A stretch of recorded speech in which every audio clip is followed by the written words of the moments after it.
It is almost here. This is the Heat Report by Chat Sports. I am Nic Rohloff, and it is about 12:45 on Central Time Zone right now, 1:45 on the East Coast, and trade talks are intensifying. Let's just call it what it is. We are in the Dame danger zone. It is almost Dame time in the 305 because there are reports flying in left and right and coming out of nowhere that the Heat, Blazers, and Suns are intensifying trade talks as we currently sit on a three-team deal that will send Dame to Miami, and it seems likely that it would be DeAndre Ayton going to the Portland Trail Blazers and Jusuf Nurkic to the Phoenix Suns. We're going to dive into everything that has happened tonight and what this means and where we stand with Damian Lillard coming to the Miami Heat, but this is why you subscribe to the Heat Report. I know it's a late video. Some of you guys might not be watching this until the morning,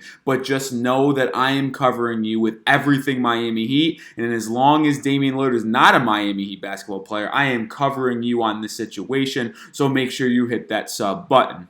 But it started really in this late afternoon window, about 6 o'clock Central Time, so 7 o'clock Eastern Time, when I'm going to find it. I'm sorry, this is all very fluid matter on the situation, so if you see me looking down, it is at my phone to make sure that I have everything in order. But it all started with John Gambardoro, basically saying on Arizona Sports Radio that he expects a Damian Lillard deal to get done with the next 24 hours. And the reason why that piqued so many people's interest was, one, he's a Phoenix Suns guy, so how would he know what the Blazers are doing, right? So that's where everything started getting a little confusing, and we were questioning if it was a real report or not. And it turns out it is, because everything suggested since then is pointing towards the Phoenix Suns being the third team that facilitates this blockbuster NBA deal.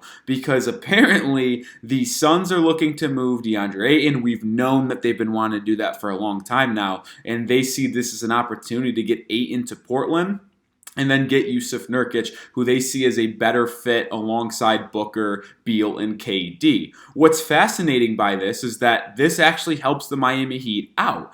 Even though the Suns don't want DeAndre Ayton, there is no doubt in my mind that DeAndre Ayton is a more valuable trade asset around the association than Jusuf Nurkic. So that is only adding to what the Blazers want. Like, if they view Ayton as a decent asset, that helps the Miami Heat, because now they're getting the picks and a couple of young guys from Miami, but they're also getting DeAndre Ayton moving off Jusuf Nurkic's contract. So this definitely helps Miami. Then to add to the situation, we had a report from Gerald Burgay, who's a lead Suns writer, so the Phoenix Suns are definitely involved in these trade talks. He said that the talks between the Suns, Blazers, and Heat have intensified over the last day or so. And then we have our own main man from the Miami Herald, Barry Jackson. He tweeted out just minutes ago, after no contact with the Heat for weeks, Blazers are now taking Lillard conversation seriously. Heat have patiently waited, knowing Lillard's trade is clear avenue to take them to another level. So we are very much in the thick of things as we currently sit. And I got to ask you guys this. When is Dame going to be traded? Is it going to be this Friday, which is technically Friday right now,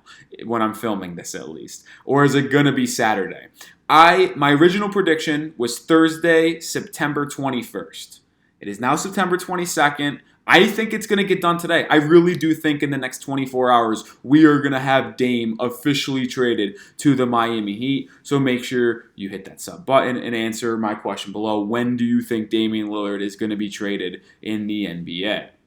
And I'll say this too, like, this doesn't surprise me, right? Like, I've been talking about it for months on months and months, and this is, again, why I'll say it for like the third time, and why you should subscribe, because we have you covered with everything. But I have been saying for the past 3 weeks, maybe even 2 months, that maybe I did expect the deal to get done earlier than it has, but Joe Cronin and Portland have just been a little bit more stubborn. But now they've come to the realization that they actually have to negotiate, right? Because training camps in the NBA are just around the corner. And like I've been saying, none of these teams want to drag this situation out into training camp.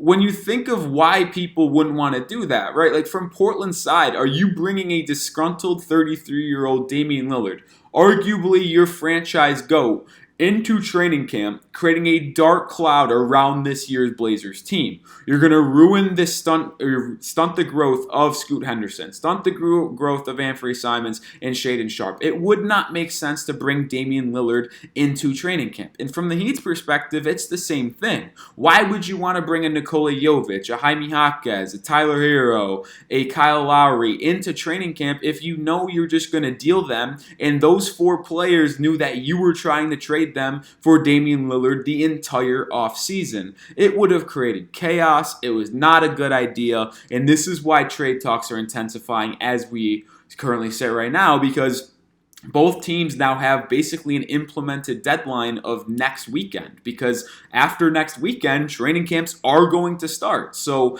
I wouldn't be surprised if it does bleed into this next week, if they just need to iron out the details. But I do actually think now that the stove is hot on the trade market, that it will get done over the next 24 to 48 hours. But now from the Heat side of things, what is going to be the trade package? I actually do think there is a growing sense that Tyler Herro is going to stay on this Miami Heat team. And now that's going to be a very interesting thought. Like, how do the original Heat Big Three fit with Damian Lillard coming in? Because I actually would be willing to put my bet on the table right now that if it really is a 3-team deal between the Suns, Heat, and Blazers, there is no chance Tyler Herro goes anywhere. Unless the Blazers have a change of heart and want Tyler Herro, I do think Miami Heat would be willing to give him up. I think that is a clear sense of where things are going. If someone wants him and they need to get rid of Herro to do the deal, Tyler is unfortunately going to be gone. But obviously, Pat Riley would like to keep Herro for the current and the future. Like, Herro is a 4th option on the offensive end, is an absolute cheat code. We're talking about someone who just averaged 20 points per game in back-to-back seasons and won 6th Man of the Year last year. And by the way, he's only 23 years old. This guy is someone who can help the Heat win now in the Jimmy Dame era, but also be a 2nd and 3rd option in the Bam Adebayo future-led Heat teams. So keeping Herro would actually be one of the most important possibly decisions and things to happen to the Miami Heat franchise. So that would be something that would be fantastic. So what are you going to think a Heat package would look like for Damian Lillard if Tyler Herro is staying and not going to the 3rd team like I've constantly mentioned? I've always thought the Nets, Spurs, maybe even the Charlotte Hornets were going to jump in and be that 3rd team to facilitate a deal, taking on Herro, sending in a 1st. But now it's Phoenix. It really seems likely that the Heat are going to get Dame, obviously. The Suns are going to get Yusuf Nurkic, and now the Blazers are going to get Nikola Jovic, DeAndre Ayton, 3 first-round picks, 2 from Miami, maybe 1 from Phoenix. They don't really have any picks to give, so now I'm kind of talking through this a little bit. It is very possible that it's 2 first-round picks and maybe a bunch of second-round picks from Miami and Phoenix. Now the question is, are the Blazers going to want Jaime Jaquez Jr.? That is the biggest question. If the Heat need to throw him in, I do believe they would absolutely do so. Because if they get to keep Caleb Martin and Tyler Herro in bringing in Damian Lillard, I think Pat Riley would absolutely pull the trigger on this deal. But it's all about what the Blazers want. It is going to be a fascinating storyline to see how this unfolds, because I do think it's going to work fast and furious. And if you didn't follow me on Twitter, I tweeted out, I'm not going to bed until Damian Lillard is a member of the Miami Heat. I'm part of Team No Sleep. It's 1 a.m. at my time, 2 a.m. Central or Eastern time. You could tell it's a little late right now. But if you haven't already, follow me on Twitter, because you're going to hear about the Damian Lillard trade first there, and then I'm going to come on, make a video, and go live on the Heat Report. So make sure you subscribe, follow me on Twitter, the whole 9 yards. And with that said, it's Dame watch time, man, because it's happened in the next 24 to 48 hours, so stay tuned.